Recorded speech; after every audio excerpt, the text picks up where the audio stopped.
Assalomu alaykum azizlar.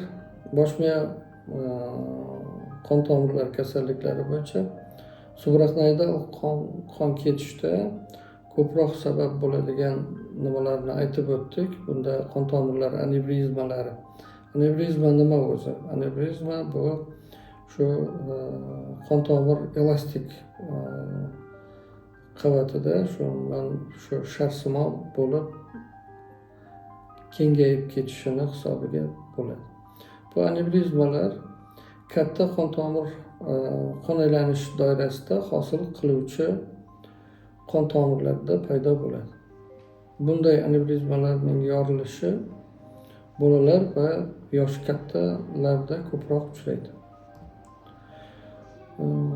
Supraklinoid anevrizmalar yorilishi bilan bog'liq qon ketishlari ham kuzatiladi. Bunda orqa biriktiruvchi arteriyalardan rivojlanadi. Odatda ko'z kosasi, ko'z bilan va peshona sohalarida migrenga o'xshash bosh og'rig'i kuzatiladi.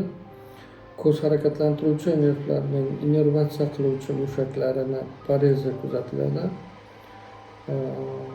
Buni biz oftalmoplegik migren hujumi deb ataymiz. Suvraqnayda qon ketish oldingi biriktiruvchi arteriya,